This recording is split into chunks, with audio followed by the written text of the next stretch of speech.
Hello. Welcome back ulit sa ating YouTube channel. So ngayon, ang pag-uusapan natin ay tungkol sa tanong ng kaibigan natin sa ating comment section na ang tanong po nila ay yung mga nangungupahan ba daw po ng bahay ay po pwede ba daw pong maka-avail o makakuha ng pabahay po ng gobyerno?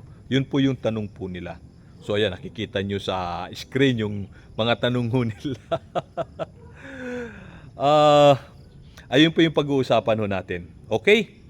So yung ahensya ng gobyerno na nag-aasikaso para sa pabahay ng gobyerno ay dalawa ho.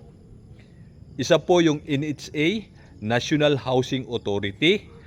Ang isa pa ho ay DSUD, ano ba yun? Development Settlement Urban, tama ho ba? Basta ganun yung ano ng buong ano ng DSUD. For short, DSUD. Okay? So yun po.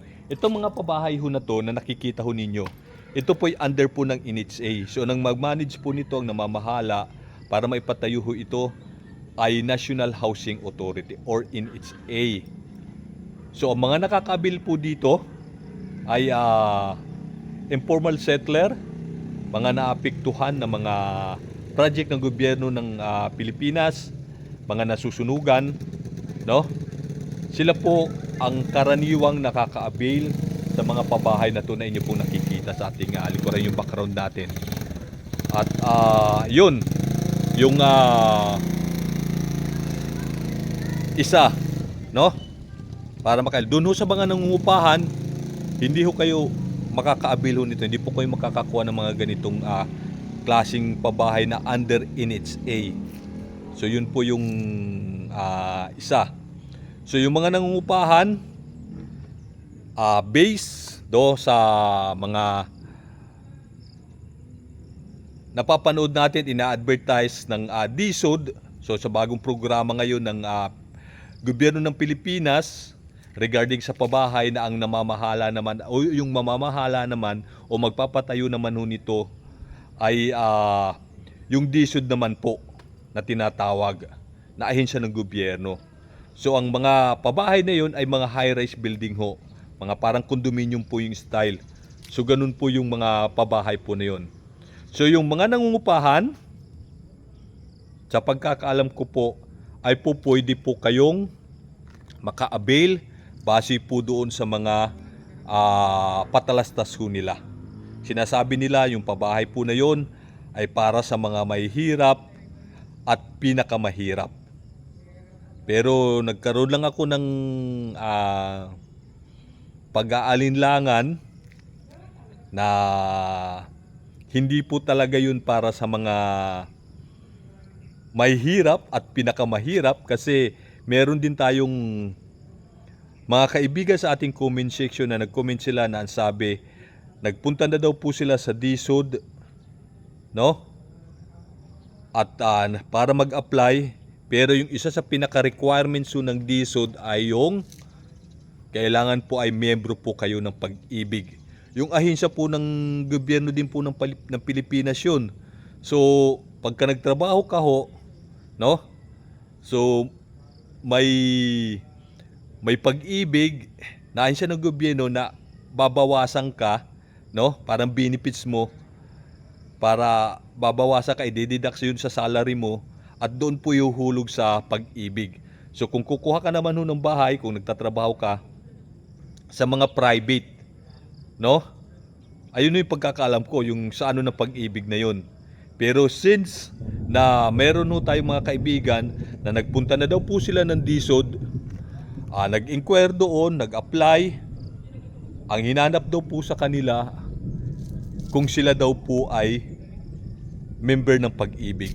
So yun, natapos na yung kanilang pag-inquire doon. So parang wala na silang naging pag-asa kasi nga ayun yung inano sa kanila kung member daw po sila ng Pag-ibig. Para sa ganoon, para daw po sila maka-avail ng pabahay na yun na under DSUD. So yun po yung isa sa sinabi po nila sa ating comment section. So syempre, hindi natin talaga alam kung totoo po yun o hindi. Para malaman po talaga ho ninyo na kung yun po ba talaga yung isa sa mga pinaka main requirements nung pabahay na yun ng gobyerno under DSUD, at kung eager po talaga kayong magkabahay, no? Pumunta ho kayo sa opisina ng DSUD. Doon po kayo mag-inquire. Magtanong po kayo doon kung papaano ba maka-avail, kung pwede daw po ba kayo maka-avail dahil kayo po ay nangungupahan, no? Kasi ang pagkakaalam ko, ang mga nangungupahan ay po pwedeng maka-avail o makapag-apply sa pabahay ng gobyerno na under DSUD. So yun po yung pagkakaalam ko. Pero yun nga, nag-aalinlangan ako dahil mayroon nga tayong kaibigan sa ating comment section na sinabi kailangan miyembro ka ng Pag-ibig. So ang pagkakaintindi ko kasi, kahit hindi ka miyembro ng Pag-ibig, po pwede ho kayo maka-avail. Pero since na may ganung kwento, so dahil nga parang kung totoo ba yun o hindi, pinaka the best, kung talagang gusto po ninyo, so magsakripisyo po kayo na pumunta po kayo ng opisina ng DSUD para malaman po ninyo yung totoo. At para makakuha kayo ng konkretong paliwanag ng mismong mga empleyado sa DSUD. So ang gagawin nyo lang, pumunta po kayo sa Google, i-search po ninyo yung opisina po ng DSUD, lalabas po doon. Kung saan po merong malapit sa lugar ho ninyo na opisina ng DSUD, doon po kayo magpunta at mag-inquire para na sa ganun makakuha po kayo ng magandang impormasyon regarding sa kung paano ho ba kayo makakaabil ng pabahay. So ito po ay para doon sa mga nangungupahan yung mga nangungupahan na hindi naman member ng Pag-ibig, no? Pero kung nangungupahan kayo ng bahay, miyembro kayo ng Pag-ibig, so base doon sa ating kaibigan sa ating comment section, qualified ho kayo na makaabil ng pabahay na yon na under DSUD kasi ayun yung isa sa pinaka main requirements ho nila. So hindi pa ho natin talaga alam yun.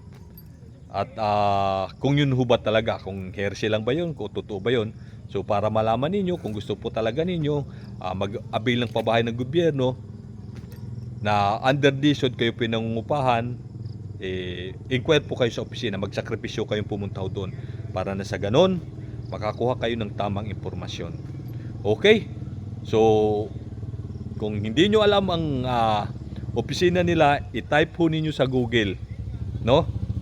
Lalabas po yun. Yung mga satellite office, yung main office, lalabas po doon. And then kung hindi nyo rin kabisado, gumamit kayo ng tawag dito, Google Map, papunta doon sa opisina na yun ng DSUD. 100% makakarating po kayo doon. Okay? So yun po yung usapan natin ngayon, yung kwentuhan natin ngayon regarding ho doon sa mga nangungupahan, kung po pwede ba daw sila makabit. Ang dami ho kasi po ninyo, kaya ginawa na lang ho natin ng video. Although alam ko parang gumawa na tayo ng video ngayon. So gawa na lang ulit tayo ngayon para mas, tawag dito, may kumagat sa atin, mas mas dumami yung video na regarding sa para na sa ganoon mapanood ninyo, no? Yung mga video niyo maging accessible sa inyo yung video natin yan. Okay? So para po dun sa mga nangungupahan kung nangungupahan kayo na miyembro kayo ng Pag-ibig, sinisigurado ko na makakabil kayo kasi based dun sa kung nangungupahan kayo na hindi ho kayo miyembro ng Pag-ibig, yun ho yung 50-50. Di natin sure. So para malaman natin yung magandang sagot, kung po pwede kayo maka-avail kahit hindi ho kayo member ng Pag-ibig, no? Pag-inquire ho kayo sa opisina ng DSUD. Punta na lang po kayo doon. So yun yung video natin. Maraming pong salamat sa mga walang sawang sumusuporta sa ating YouTube channel, sa mga nagsasubscribe. Maraming salamat po sa inyo. Okay, go na po tayo. Maraming salamat po sa inyo.